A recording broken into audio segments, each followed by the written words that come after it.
नमस्कार, आप सभी का मेरे चैनल में एक बार फिर से बहुत बहुत स्वागत है। आज हम बात करेंगे राहु और केतु के बारे में। राहु और केतु का तांडव अब समाप्त हो रहा है।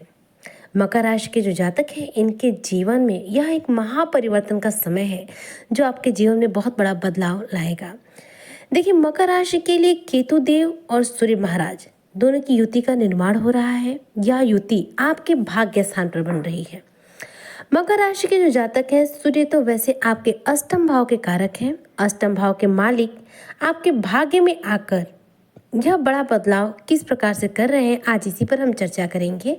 इसलिए आप वीडियो को स्किप ना करते हुए वीडियो को फुल वॉच जरूर कीजिएगा। देखिए, अष्टम भाव के कारक सूर्यदेव अष्टम भाव के मालिक हैं और यह आपके भाग्य में आकर सितंबर के महीने में आपके बहुत सारे जो बनते हुए कार्य हैं उनको रुकवा दिए, रुकावटें पैदा कर दी, जिससे आपके जो कार्य हैं अटके पड़े हो गए। करियर के पॉइंट से यदि हम बात करें तो पिछला महीना थोड़ा सा तनाव वाला था, हालांकि फिर भी उसके पिछले महीने की अपेक्षा बेहतर था। अक्टूबर का जो महीना है ये सितंबर से ज़्यादा बेहतर होगा। आपके जीवन में जो लोग आपके विपक्ष में खड़े हैं वह आपसे अब नज़दीकियाँ बनाना सबसे पहले तो शुरू करेंगे। यहाँ पर क्योंकि केतु जो है अब शांत है, केतु आपको निगेटिव प्रभाव नहीं देंगे। शारीरिक और मानसिक सपोर्ट आपको आपके जीवन में प्राप्त होगा। इसके साथ ही आपके जीवन में बड़ी बड़ी उपलब्धियां जो है आपको प्राप्त होने के अवसर प्राप्त होंगे। देखिए, जो केतु देव हैं वह आपके जीवन में एक बड़ा तांडव कर रहे थे। उनके तांडव के चलते आपके कार्य जो है अटके पड़े चले जा रहे थे। अब सूर्य देव आपके अष्टम भाव के मालिक हैं और केतु के साथ भाग्य स्थान पर हैं। ऐसे में कहीं ना कहीं पिता को स्वास्थ्य को लेकर कोई दिक्कत आपको छोटी मोटी देखने को मिल सकती है। आपके खुद के स्वास्थ्य में भी कोई छोटी मोटी परेशानी आ सकती है। सूर्य और केतु का भाग्य स्थान पर आना यह बात को प्रदर्शित कर रहा है कि अचानक आपका धर्म कर्म में रुचि बहुत तेजी से बढ़ेगा। केतु जो है व्यक्ति को साधु बनाते हैं, यानी कि वैराग्य की भावना अपने अंदर लाते हैं। लोगों के प्रति जो आपका मोह था वो कहीं ना कहीं टूटेगा। किसी व्यक्ति के साथ जो रिश्ता है वह आपका जो है अंदर ही अंदर टूट सकता है। किसी व्यक्ति की नौकरी को लेकर बड़ा तनाव जो है आपके जीवन में देखने को मिल रहा है, उसमें थोड़ी सी आपकी संघर्ष की स्थितियां बनेंगी। हालांकि इसमें आपको लाभ जरूर प्राप्त होगा। अष्टमेश का भाग्य के स्थान पर आना तात्पर्य यह है कि सडनली आपके लाइफ में पैसों का, इनकम का जो फ्लो है उसे तेजी से लाना, यानी कि इनकम के नए सोर्स तो आपके जीवन में आएंगे, इनकम भी बढ़ेगी। लेकिन आपका जो है किसी के साथ छोटा मोटा मन मुटाव हो सकता है, जिसके चलते आप मन ही मन उसके साथ अपने रिश्तों को समाप्त कर सकते हैं।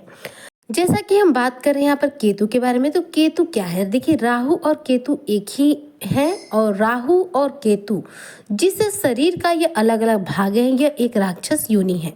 देखिए, यह एक राक्षस गण थे जो कि धोखे से जब देवता अमृत पान कर रहे थे तो देवताओं की श्रेणी में देवता बनकर बैठ गए और राहु देव ने जो है अमृत पान कर लिया। अमृत पान करने के चलते यह अमर हो गए।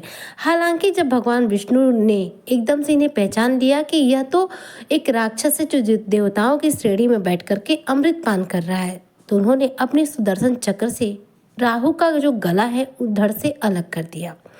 चूंकि राहु देव जो है अमृत पान कर चुके थे, इसलिए वो मरे तो नहीं, लेकिन इनका सिर और धड़ अलग अलग हो गया। सिर और धड़ अलग अलग होने के चलते इनका जो सिर का भाग है ये राहु कहलाया और जो शरीर का भाग है केतु कहलाया। इन्हें देवताओं की उपाधि इसलिए प्राप्त हो गई क्योंकि इन्होंने अमृत पान कर लिया था।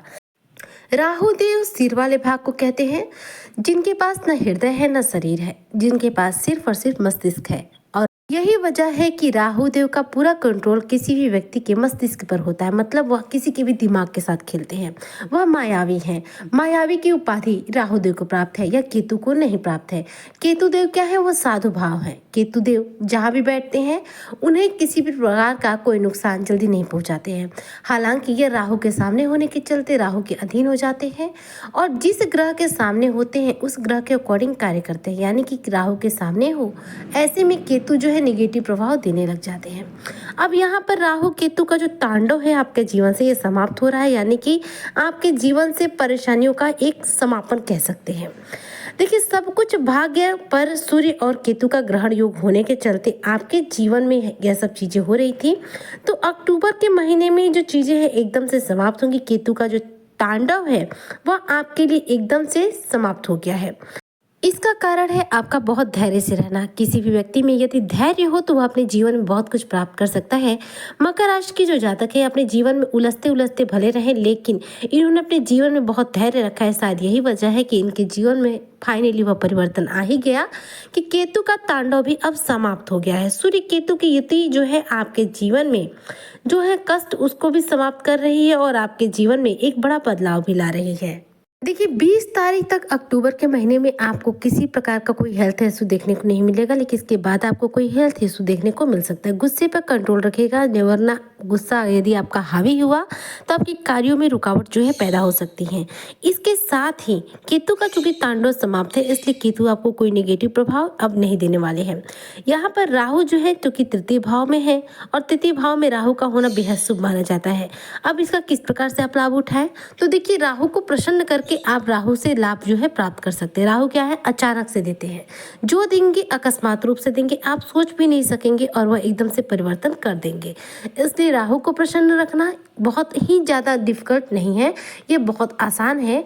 और इस नवरात्र में आप चाहे तो राहु देव को बहुत आसानी से प्रसन्न कर सकते हैं, क्योंकि दुर्गा चालीसा का यदि रेगुलर रूप से पाठ किया जाए तो ऐसे में जो राहु है इनका निगेटिव प्रभाव हमारे जीवन में बिल्कुल नहीं मिल सकता। यहाँ पर राहु जो है शुभ दृष्टि प्रदान करने लग जाते हैं। जो लोग स्टूडेंट वर्ग से हैं उन्हें विदेश जाकर अपनी पढ़ाई पूरा करने का अवसर प्राप्त होगा। विदेश में जाकर आप अपने करियर को आगे ले जा सकते हैं। अपने गुस्से पर एक तो आपको कंट्रोल रखना है और दूसरा आपको शनिदेव से रिलेटेड उपाय बिल्कुल भी करना छोड़ना नहीं है, क्योंकि अब आपके जीवन में नौकरी मिलने की संभावनाएं जो है तेज होने वाली हैं। आपके जीवन में नौकरी का यह बेहतर अवसर जो है अब आपको प्रदान होने वाला है। यह जो अवसर है आपको शनिदेव और राहुदेव की मदद से आपको प्राप्त होने वाला है। शनिदेव उतरती हुई 7.5 में आपको देने की स्थिति में है, इसलिए आपके करियर में चार चांद लगाएंगे। तो जो लोग भी अपने करियर को लेकर स्ट्रगल कर रहे हैं वो ज़्यादा से ज़्यादा अपने करियर पे फोकस करें, क्योंकि शनिदेव आपका जो करियर है बेहद स्ट्रांग बनाने वाले हैं। राहुदेव जो कि एक बार आप पर अगर शुभ दृष्टि डाल दे तो अचानक से आपके जीवन में आपका जो करियर है ऊंचाई छूने लग जाता है, क्योंकि राहु हमें एकदम से ऊंचाई की बुलंदियों को छुआते हैं, हमें एकदम से बुलंदी के शिखर पर लेके जाते हैं। इसलिए नवरात्र में माँ दुर्गा की आराधना कीजिए, दुर्गा चालीसा का पाठ कीजिए, जिससे कि राहु आपके कुंडली में ज़्यादा से ज़्यादा बलवान हो और आपको नौकरी मिलने का जो बेहतर योग है तेजी से प्राप्त हो। तो इस तरह से आप अपने जीवन में ग्रहों से रिलेटेड ये उपाय जरूर कीजिएगा, ताकि आपके जीवन में जो है कि तेजी से सफलताएं आए, क्योंकि राहु केतु अपना तांडव शांत कर चुके हैं, शनिदेव अपना निगेटिव प्रभाव बंद कर चुके हैं। तो अब जो समय है सफलताओं की सीढ़ी चढ़ने का है, कर्म करने का है। जितना कर्म करेंगे उस हिसाब से आप शनिदेव के द्वारा पुरस्कृत होंगे। तो उम्मीद करती हूँ आज की चर्चा आपको पसंद आई होगी। वीडियो पसंद आई हो तो लाइक शेयर करें, चैनल पे नए आए हो तो सब्सक्राइब जरूर करें। रोजाना शाम 3 बजे आपको मेरे चैनल पर मकर राशि से रिलेटेड नए वीडियो अपडेट्स मिलते रहेंगे। तब तक के लिए जय हिंद, जय भारत, जय श्री हरि।